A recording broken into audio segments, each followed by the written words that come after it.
Welcome to the Visual Storytelling Podcast. My name is Fred Ranger, and I'm so happy that you're joining us this week for another inspiring conversation. This week I have a special guest. His name is Todd Balsley, and he's not only a photographer for the past 15 years, but he's well known in the community for being the guy behind Clever Supply straps and now bags. We've got so much to talk about. Todd, welcome to the show. Hey, Fred. Thanks for having me. So we were just discussing pre-show, Todd, about you being very busy over the past days, weeks. You just launched a new product, but I also told you that I want to offer you a bit of quiet peace of mind. Let's start about the photography. Let's start about, let's talk about your photography. I personally was following you for a couple of years, but didn't know that you were shooting for the past 15 years. So can we start with that? And can you walk us through a bit of how you became a photographer and what brought you to expressing yourself with a camera? Yeah. I love that. It's fun to be able to just nerd out and just talk about the craft and the art. I started as a photographer. Pretty much high school is where I found it. My grandfather is always part of the story. On my dad's side, he was the photographer of the family, the original photographer of the family. So we'd go over for holidays and stuff, and he would always be walking around with his camera. And just it's funny now to think of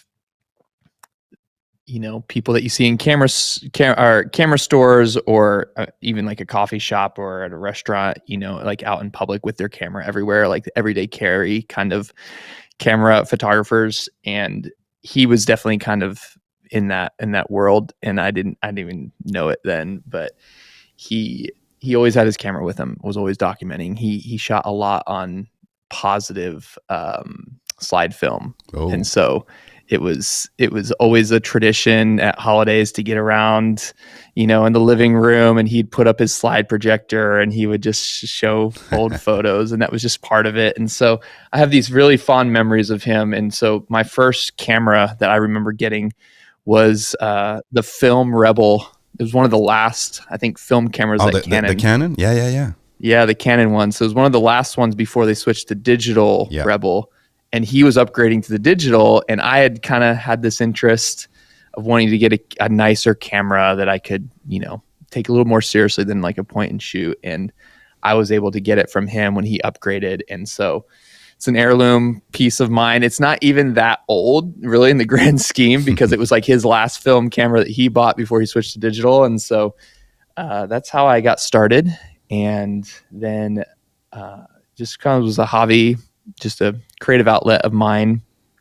And over time, wanted to buy more equipment, wanted to buy more gear. And so you find yourself in this situation of, for me, I was a college student. And so it's like, how do I fund this? So maybe I can, take pictures of people and they can pay me. And so that kind of, so I can buy more gear another to take more pictures. Yep, exactly. So I could buy more gear, and so I could buy new toys to play with. And so it just slowly turned into this thing that I thought was like just funding like my creative hobby. And then over time, I fell in love with wedding photography. I had my wife's roommate at the time when she was still single.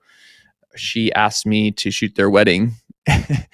And it was like the first person that kind of came to me asking me if I could shoot, because I always had my camera with me. And so that was my first introduction into like some sort of professional type of work. You're like, I'm getting paid to do this, to take pictures. That's awesome. Yeah, it was exactly. And that was really the first time I just had this like realization, like, man, I could see myself doing this for my life, because this is just awesome to do something that you enjoy and get paid for it. And I'm not gonna even say the number I got paid. It was atrociously low, but it was, at the time, for me as a pretty broke college student, it was pretty awesome. And so that's kind of my introduction to the craft and to the art, kind of spanning over mid high school into my early college years, just kind of figuring it out. Nice. And so you started with weddings. Were you shooting film or digital? for that specific wedding? I did some film in high school. We still had a film department at our high school that I was able to participate in a little bit, which was special, I realized, because I think it was probably a year or two later they got rid of it. And that was probably happening pretty similar pace at most public schools, but it was really cool that our art department still had like a dark room and stuff like that. But I didn't really dive into film a whole lot. I was really excited about digital, to be completely honest, because I can get new. 2 megapixel or 1.2 megapixel on a sensor. Exactly. This is crazy. How can it get better than that? Exactly. And it's like you got instant access. And I also was kind of in the multimedia world, and I was doing a little bit with video back in the day. And so I had free access to Photoshop and all this stuff. And so I just thought the digital world was super cool, because it was new and exciting. And also at the time when I was becoming interested in photography. And so, mostly digital, and definitely as I got more serious about it, focusing on digital. So I have a love for film, and one of my good friends owns a film lab here in Louisville, State Film. Oh, nice. And just have a deep appreciation for it. But really, I can't really claim it as my first love, or really even like what's kind of sustained me in photography, which I know is more the story for a lot of other people. But yeah. So did you keep shooting weddings, or did you added any other aspect to your photography business? Yeah, so weddings was kind of the main focus. I would do a little bit of everything. When you're trying to build a business that might be like the thing that you do as a career, and that's definitely like where my vision and my dream is like this is like the goal. I would take it, family portraits, and just kind of open to anything. But I did some bands, which that was fun. I never really broke into that. I wish I would have pursued that a little bit more, because I have such a deep love for music too. But weddings was definitely the thing. And it just seemed to, once you shoot one wedding and a client recommends you to other people, it just kind of started to have a little bit of a snowball. Nothing really ever really took off with that business for me in regards to it being a full-time thing. It was always like a side hustle for me. But it was definitely the thing that gave me my first taste of like marrying art and a creative passion with something that could also provide and give you a way to make ends meet and do a job that you actually enjoy, versus doing a job that just gets you a paycheck and you look forward to a Friday so you can be done with it. Yeah, I think it's someone who said that design a life that you don't want to get out of, and you'll be happy for the rest of your life.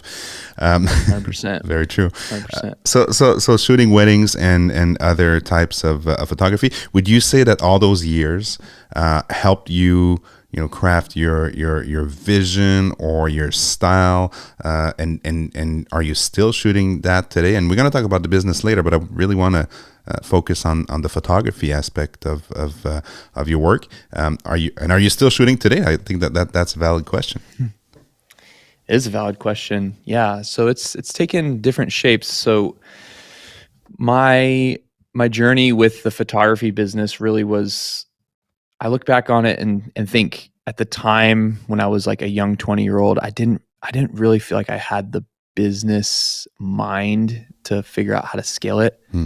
I had started my business before Instagram even existed, which kind of dates me a little bit. I'm in my mid-30s, but Instagram came on the scene, as I'm growing this business. I didn't really know what to do with it, and I didn't really ever figure out like how to scale it the best way. And so it was always one of these things where really thankful that it provided as a side job. It was definitely early on in my marriage with my wife, it was definitely like a help in us like buying our first home and all these different things, but it never really took off to a point where like I felt confident just quitting my job. And we had our first kid pretty early in our marriage. And so it was just like, it was one of those things where it was just kind of difficult. And so the weddings, as we grew our family, the dream was never to be working a full-time job and working on the weekends, which typically you kind of need to be there on the weekends when you have kids.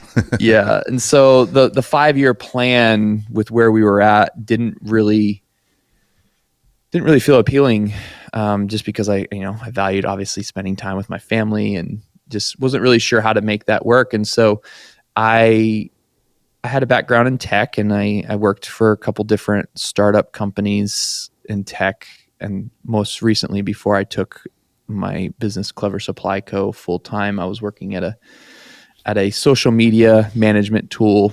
It was a remote company before the pandemic, and so they were like OG kind of on the remote world, and led a support team for them. And so photography kind of took the back seat from a business perspective.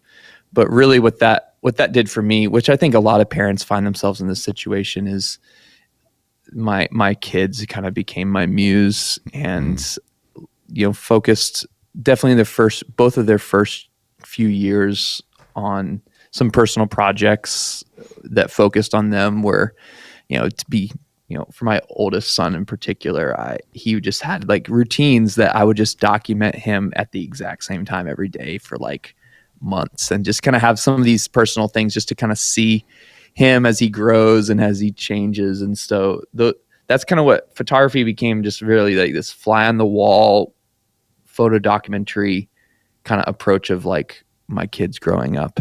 And so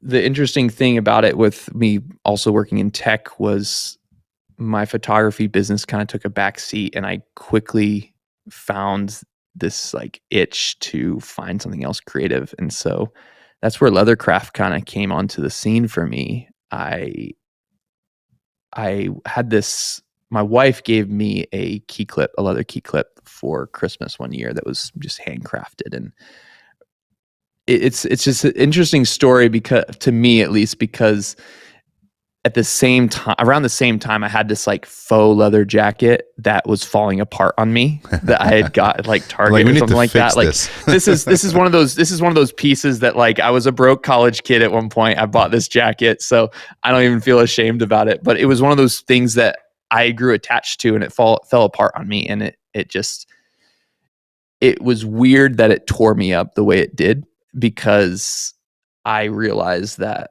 I grow attached to pieces that I rely on. And so when I got this little leather key clip that just, alongside me in my everyday, I just kind of became obsessed with it. I was like, man, I'm going to give this to my kid one day. Like, this is going to last forever. And just could tell the difference in quality. It was like one of those things where like I realized the quality difference, even if it's something so simple. So I had this interest, like maybe I could make a wallet. And so picked up some leather and made a wallet. And then I was like, maybe I can make a different type of wallet, a different style. And then maybe I can make a bag. And one thing led to the other. And before I knew it, I was walking down the same path of photography for me, 10 years earlier, where I was like in high school and just kind of fell in love with this, this new kind of territory that was like a creative exploration. And so that, and then, before I knew it, I was like, I have all these wallets. I'm like, I can only use one at a time, so I might as well start selling them. And, that's kind of how the leathercraft kind of got going. And so before you knew it, I just started selling these pieces, all different types. And then I had it always in the back of my mind, I'm a photographer. I need to make a camera strap. And so I make, a camera strap. It was really crappy at first. Just didn't know the type of leather to use, and just was not good at cutting the leather, and didn't really even, it's such a simple design, a strap, but just figuring out like how to make it feel good was a big hurdle at first, with not knowing much about leather and the types of leather and how to use them. And so I came up with a design that was very simple. It's pretty much the design of our original skinny strap, which is our simplest strap that we have. And my friend Billy, who I referenced earlier, who owns the film lab, saw it, and he's like, hey, would you want to like sell these at wholesale to me? And I could sell them to, the customers that are dropping off film. And it just blew my mind because this was like, for some reason, making wallets was cool, making bags was cool, just all these different things. And I was getting better. But the moment I realized like I could maybe make something, and like a photographer that I know or I don't know who's making, work that I respect and I appreciate the craft of what they're doing, like something I'm making could help them or be a part of their journey and a part of what they're doing. And so that's really the beginning of kind of Clever Supply. It kind of weaves in with photography quite a bit.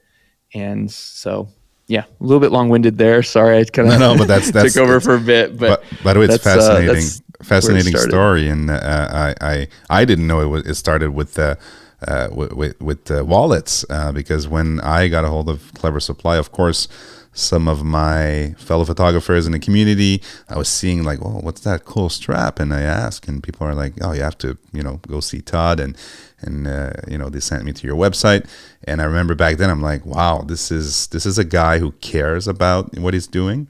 Plus, he's a photographer, and he is making a product that's compatible with my favorite system, which is Peak Design anchors. Yeah. And I was like, wow. So you get the best of both worlds, a good looking, very, very comfortable strap. Yet all of my cameras, if you look at them, they all have these little anchors on it. So I'm like, I can keep the system I have, and I can switch, from one camera to the other. So kudos to you to, have thought about something like that, because that was a need in the market, and the proof is in the pudding, like we say, because a lot of people were excited about that version of the strap. Don't get me wrong, I love the, tailored made for your Leica and with the little ring in there. But again, the practicality of having those anchors, I think that was a genius move by how did you came up with that idea? Actually, were you a Peak Design user at first? It's funny, yeah. So I've definitely told this story to people personally. I don't think I've ever really shared it online. But scoop, we're getting a scoop today from Todd. So if you look up my Kickstarter, so we just did a Kickstarter for a bag, as you mentioned, and if people follow my brand, they are aware of that. But if you look at my profile, you'll see that there's another Kickstarter on there, and that Kickstarter was our take on a quick release system that was completely custom and handmade, and it used. The part that was tricky with it was it used existing hardware on the market. So we were using Kevlar cord, we were using leather piece dongles to make this, and we had to use metal clips. And so that was kind of the Achilles heel, I would say, with the hardware, because of what we made. It was the best solution I could come up with existing hardware, but I don't need to go into much further to realize that like more metal with your camera strap against your camera, it just isn't the best idea. And so we had try to come up with some solutions to like, how do we prevent it, like contact and stuff like that with the camera. But during that Kickstarter, I was really proud of that design. I still remain proud of that design. But during the Kickstarter campaign, I had a number of backers that were like, we're totally in, but have you ever considered like using the Peak Design hardware? And like in my head, I'm thinking like, yeah, this is actually meant to be like an alternative. Yeah. But I got enough people asking me about it to where I was like, maybe we can just add this on. So it literally became an add-on in the middle of the campaign. And what happened, which was very eye-opening for me, was I think like some percentage, I don't want to overinflate it, but it was like, I think accurately, probably like 30 or 40% of the existing backers just immediately converted over to the Peak Design. And I was like, okay, we have something here. And that was during that Kickstarter was around the time I made the decision to also kind of roll the dice, take a gamble on my gut. I say that, but it wasn't really a big gamble because I was still working a full-time job. So I say that with that sidebar in acknowledgement, but I decided I was going to stop making other products and only focus on camera stuff. And so no more wallets. The reason for that was I realized pretty obviously that if you look at most leather goods companies, they're doing a wide variety of things. It's very common that if you find a leather goods shop, they have a very wide range of products, and there's nothing really to knock that. But I just, you're told niche down, niche down, niche down. It's really hard to do that, I think. And I realized that I wasn't interested in trying to make the best wallet or the best tote bag or the best DOP kit or whatever, best key clip. But I was really excited about making camera straps for photographers. And I believe in, people say like product market fit. I believe in like passion market fit. Yeah. If I can align my passion, something I'm excited about, with a market that's interested in it, then there's something there. And so I was really passionate about making goods for photographers. So the Peak design, like you asked, it was a discovery in the Kickstarter campaign. And pretty much by the end of that campaign, I knew like I'm probably going to ditch my own design. Like I said, I'm proud of it, but there was something here.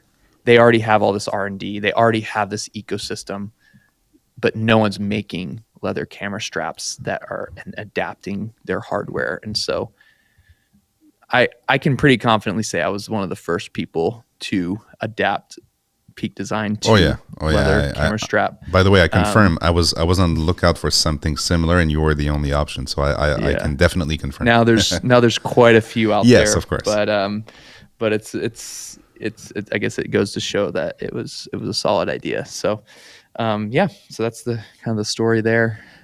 So speaking of going with your gut, you seem to be a business leader that really listens to both the community and also your gut feeling. And so how would you say, how are you managing what the market wants, what you want to bring to the table in terms of innovations, or not necessarily innovations, but like, something a bit different? How do you manage all of that when you manage a small or medium business like you do, and you have so many people telling you what you should do, and then there's what you are doing, and then there's feedback and so on and so forth? How do you manage all of that?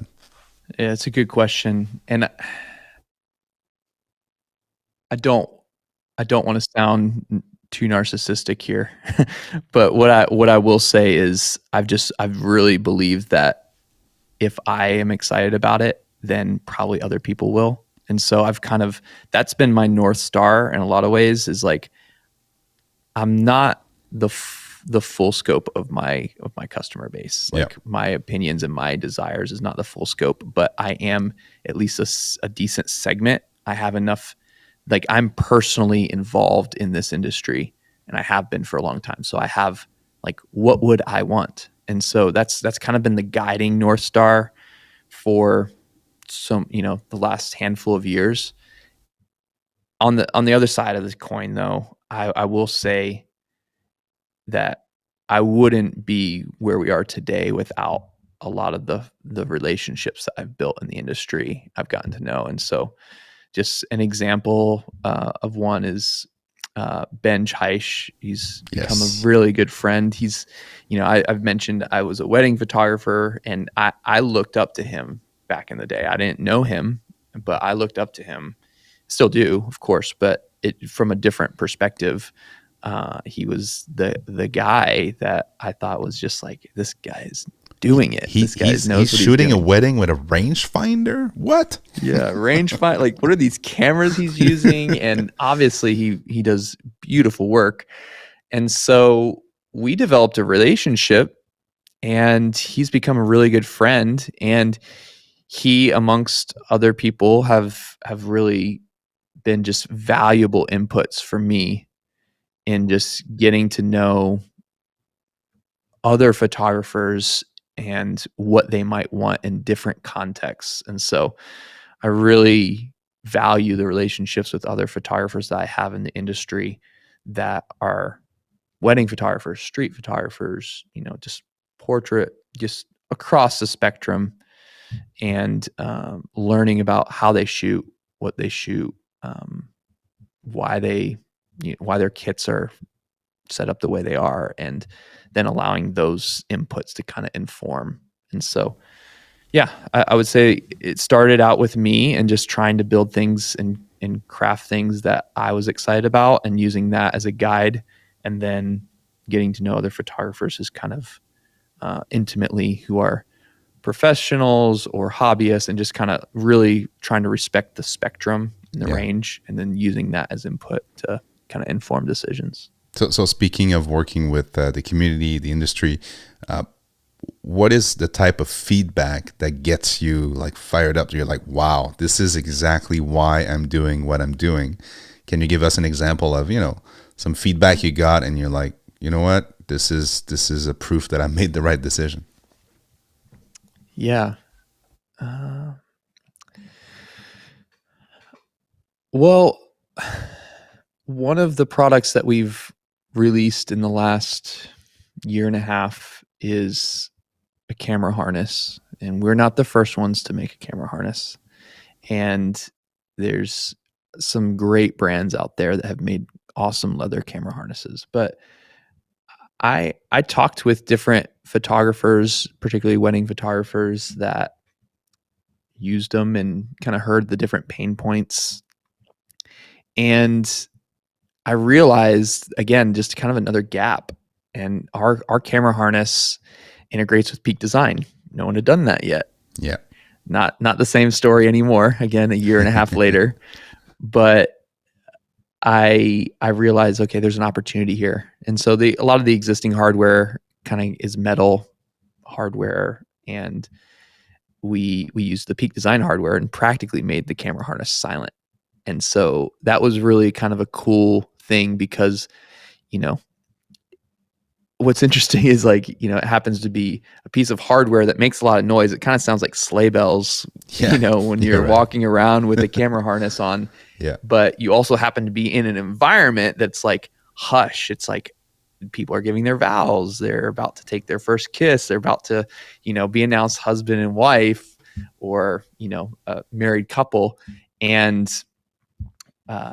it just kind of just like creates this conflict. And so we, by integrating the Peak Design hardware, it pretty much makes it silent. And so that was just kind of a cool thing to kind of hear these inputs and then realize, okay, no one else is doing this with this hardware. This hardware is really robust. It can handle the weight of cameras really well.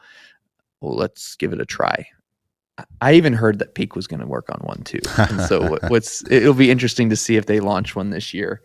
I've probably got almost 24 months on them now at this point, but nice. We'll see what happens. But yeah, that's probably a good example there. Yeah, absolutely. And it also looks beautiful. I'm looking at it right now, and I invite every listeners to, I'll put the links down below to all the stuff we're discussing, because I think it's worth taking a good look at. And also I think there's an aspect to it where it's coming from an artist to an artist, and that's a relationship I want to talk with you about, because I'm pretty sure there's something very powerful in knowing that you're not dealing with, and I don't want to, point any fingers, but with the mass production, outside of this country being produced in masses type of organization. You're dealing with Todd. You can talk to him. I'm talking to you right now. We're looking at your product, and that's something very powerful. So maybe talk to me about that aspect of the business. And I know you're trying to keep it as personal. You mentioned to me that you were writing to specific clients personally. You don't have a bunch of agents, working for you. You still want to keep it personal. So a bit, walk me through a bit of the thought process there on keeping the company very personal from artist to artist. Yeah. I love this question, because I've thought about it quite a bit and I have opinions on it, but I just really like doing things that don't scale well, which sounds funny. Don't pitch that to the dragons. That won't fly. Right, exactly. But I just think that there's something to be said about trying to, like, as the owner and the founder of a company, trying to do things that don't really scale well. Like, I still respond to every customer email. I don't have anybody else that does. Like, I have one other teammate and a second teammate that comes in to help a couple days a week. But every support email, every question, I still field. And part of that's probably my, I do have like a customer support background. So that probably is me kind of holding on to that rein a little bit. But I mean, who doesn't like talking to the owner of the company too? If I'm being honest, I know I do. Yep. And I think that just trying to make little intentional decisions to do things that intentionally that don't scale well, I think is one thing.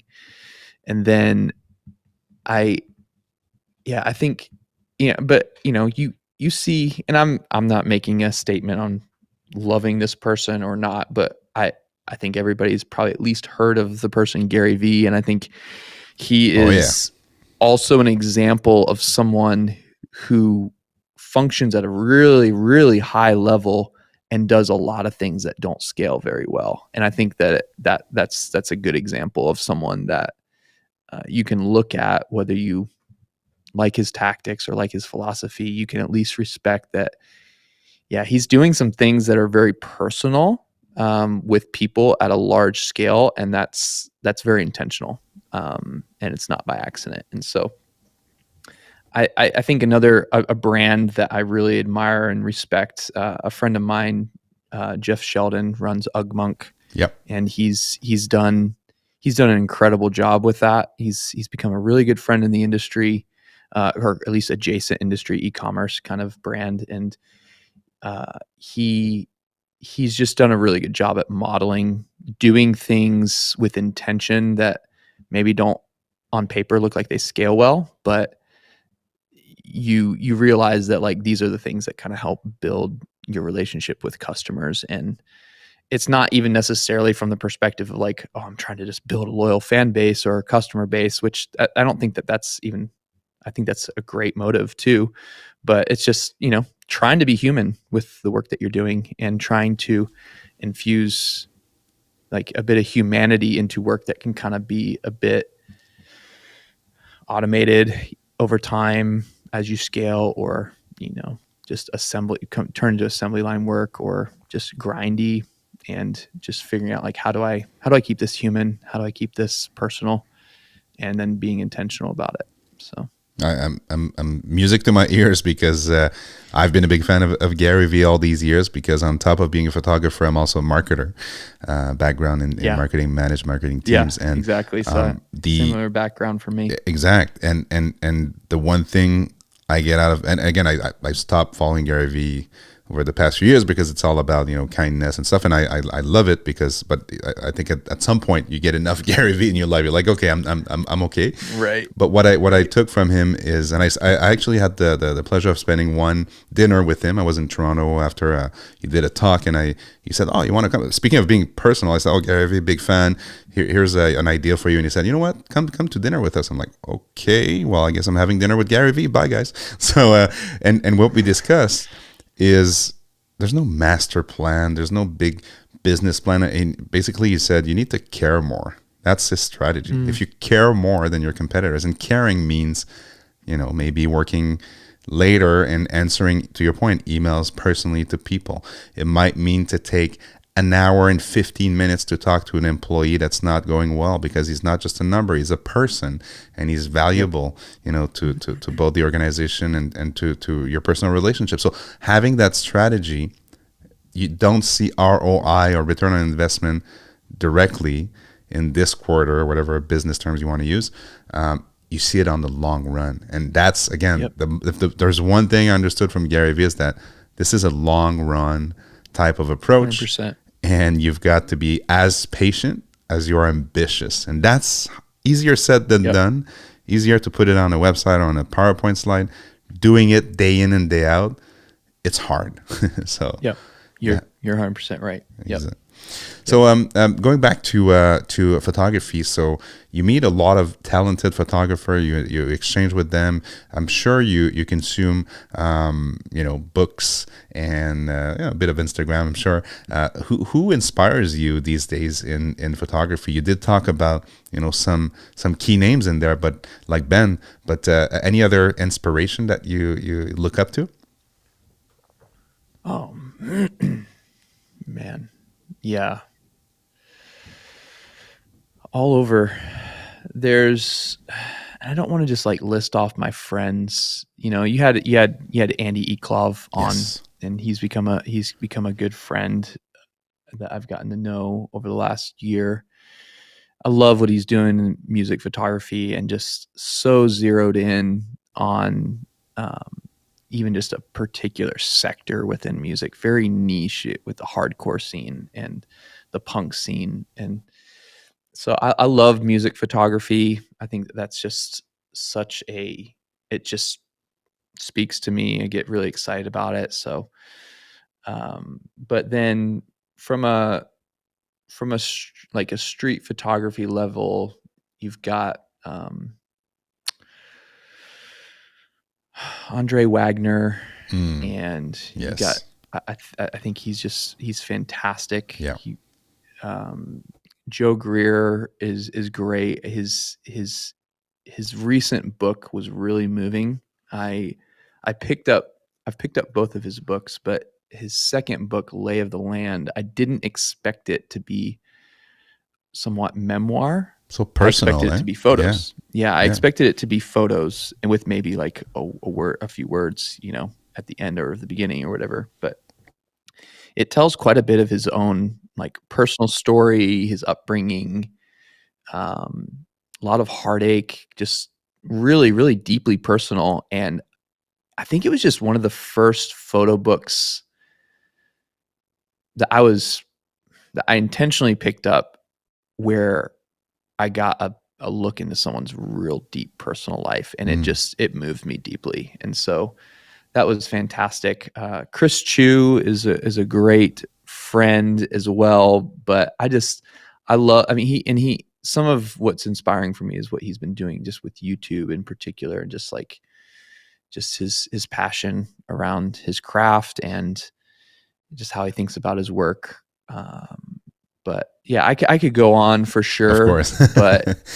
but I think that I'm definitely pulling a lot of inspiration from a wide range of photographers. I try to, Taylor Pendleton has become a good friend as well. And she's been awesome to watch, especially as I watched her like kind of launch her YouTube channel and get very deliberate with, I think, Taylor, if you're listening to this, I think she's always been deliberate with her work, but like just seeing a deliberate trajectory with her work kind of in public, I think is mostly what I'm getting at. And that's been really cool because it's very conceptual, and it's been cool to just watch her kind of go down in a very exploratory path with her craft in public. I guess that's the best way to put it, in public, and being able to watch and observe that. And so, and by the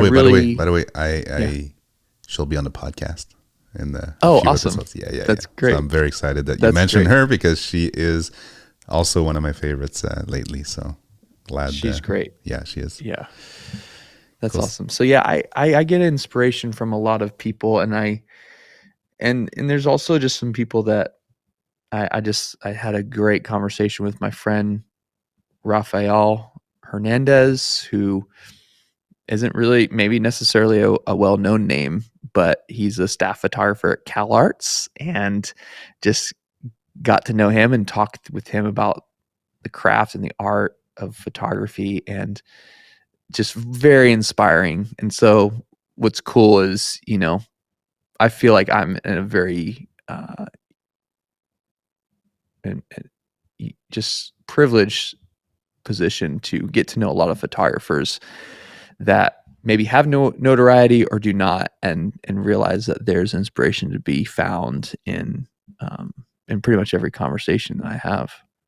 That's something that's so true. Again, the reason why I started this podcast was to discuss, about visual storytelling, photography, and so on and so forth. What I discovered is that, man, there's so much passion around that craft, so much generosity, people saying, yes, I want to have a chat. Yes, I want to help you.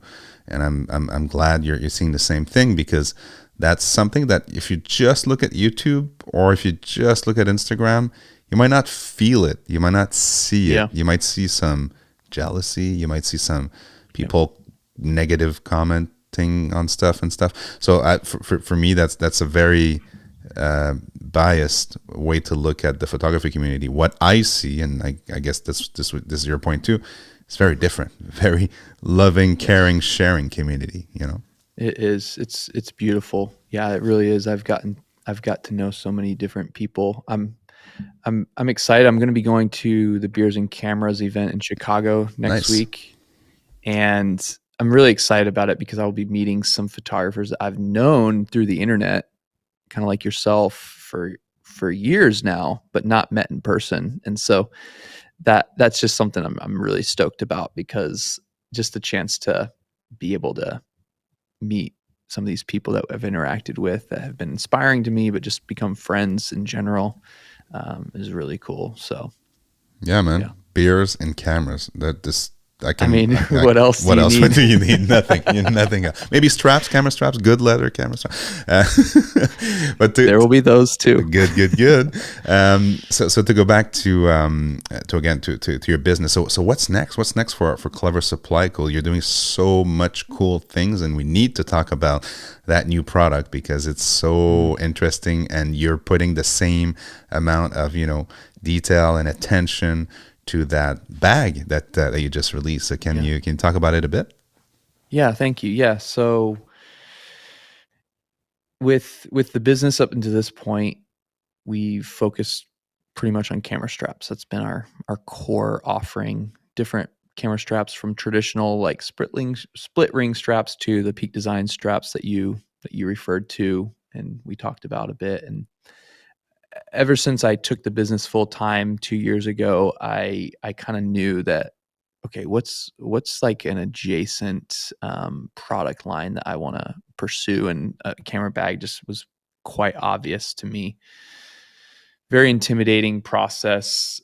This is also our first product that we're using in like outside of ourselves manufacture for, not only outside of ourselves but also overseas.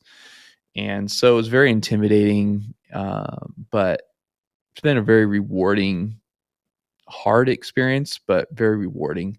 And we started with a camera sling. That was what we launched in February on Kickstarter. It's our first offering into the bag space. And really the vision behind it was, again, this is me scratching my own itch a bit here. And I'm aware that there's a lot of really good camera bags out there. Not the first one to do it. And there's been a lot of people that have been doing it for a lot longer than I have. And what I found though was, just like with the camera straps with the Peak Design integration, what I found was like, we're bringing leather and also marrying it with innovation with this Peak Design hardware. Quick release. It has a high utility to it, but it also looks really great. And I felt there wasn't a lot out there doing that in the bag space for camera bags in particular. There's plenty of camera bags that high function and look great, but for me in particular, I'm really passionate about heritage materials, leather in particular. And with this bag, we introduced wax canvas into our core lineup. And so this bag marries wax canvas with leather, but the first bag offering was our take on like a more modern silhouette, which is a camera sling. So when you think of a wax canvas and leather bag, you don't normally think like sling, I would say, because I don't know of many that are wax canvas and leather. Yeah. Typically it's more of like a rucksack or a tote bag. It's much more of a stripped down kind of silhouette on a bag. And so I'm just kind of like, why isn't anybody making something that has this like more modern, advanced kind of utility to it, while also maybe marrying that with these materials that kind of nod to, legacy and heritage. And so that it was kind of my idea. This, it was kind of like on our mood board a bit, was if Filson and Apple decided to come together and make a camera bag, what would it be? And it would be expensive. It would be expensive. It would be expensive, but this is kind of our take on it. It's like, nice. It's got some high function to it, but it also nods to these materials that we think are long lasting and are worth holding on to. Yeah, I mean, it's so great to hear, some of the background behind it, because what I'm hearing and what I'm seeing is that you're applying all the learnings, all the experience that you've had with, starting with the wallets, then the straps, and then applying it to something new. And you have the guts, I will say it, to enter let's call it saturated niche in terms of product for photographers. Very highly competitive too. Exactly. Yeah. But again, that human touch, that unique approach, that sourcing of the material, that craftsmanship, I think that's what makes your company unique and the products you guys are putting in the market. So we all look forward to seeing it, touching it, and using it. And of course, I'll also put links down below for that new product. That's awesome. Yeah, man. Thank you. So Todd, what advice would you give a young person who wants to either start a business in photography, be involved with photography? Of course, the world has changed a lot since your days and my days of MySpace. Let's age ourselves. and 2023. What would be your best advice to a young person? Yeah, that's a great question. I think really getting serious about what you're passionate about and what you're excited about as a person interested, we'll just say photography, and just shooting what you like and what you care about, I think is really important. I don't really know what, we'll just say Gen Z, like what they're thinking about when it comes to social media, but I do know that me being a millennial, kind of growing up with social media, we definitely dealt with a lot of this, we're shooting what we like and what we care about, and then all of a sudden there was this point of but if we shoot this certain way or post these certain photos, then we'll get these likes and we'll get this attention and so on and so forth. And HDR, and I'm just kidding. That's right. Yeah, right. But it becomes this sort of, you start to figure out okay, am I doing this to game a system or to try to gain some exposure or to gain some attention, or am I doing this because I love it and I really care about it? And I don't think the two have to be mutually exclusive. I don't think they have to be, but I would really just say focus on shooting the things that you care about. Find a way to share those. It doesn't have to be social media. Maybe it's just a separate account, or maybe it's just a website that you share with people. I do think sharing your work is important. It doesn't have to be social media. It doesn't have to be to get likes or attention. But and then really find ways to get connected with photographers offline, or creatives or people that you care about offline. Community online can be beautiful, it can be great, but sometimes without a lot of effort, I think it can only get so far. You can get there online. This is a great example of an awesome conversation where I feel like we're having it depthful, and this is really good, and I'll remember this for a while. But this isn't the norm. This isn't the everyday interaction online. And so focus on your community, finding people that you can interact with offline, that can encourage you, that can challenge you, that you can share, life with. And I would also just say marry, if it's a business angle, I think that trying to marry your passion with a market opportunity, I think is a beautiful and wonderful way to explore business and creative work. Be passionate about what you do and stick to your guns on that. And I know that that's hard sometimes, but I do think that can be very rewarding for yourself, and hopefully it leads to you doing more satisfying work that you can, if it's from a business perspective, also be compensated for in a way that helps you fulfill your dreams or your goals. Well, Todd, on this very inspiring note, I wanna thank you personally for your time. You've been very generous. I know you're a busy man right now in the middle of product launch and also supporting existing clients. So I want to thank you on behalf of all the listeners and myself. If people want to know a little bit more about yourself or about the company you run, where should they go first? Yeah, Clever Supply Co. on Instagram is a pretty easy way to find us. Clever Supply Co. on Google, also easy way to find us. You can find us that way.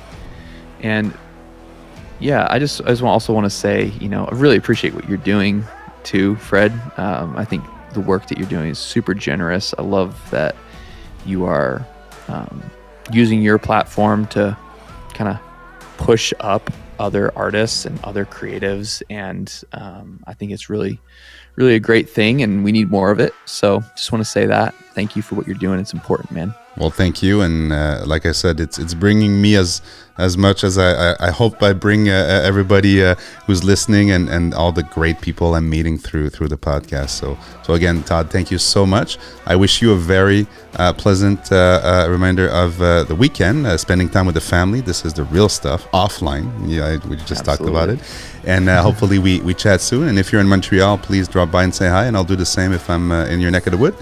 Until then, fantastic. Yeah, man. Until then, if you want to give this podcast a 5-star review, that would help us tremendously, so other creators, other people can listen to it and discover it. If not, I've been Fred Ranger. You can find me online at fredranger.com or on Twitter, Instagram, and all those great platforms. So see you next time.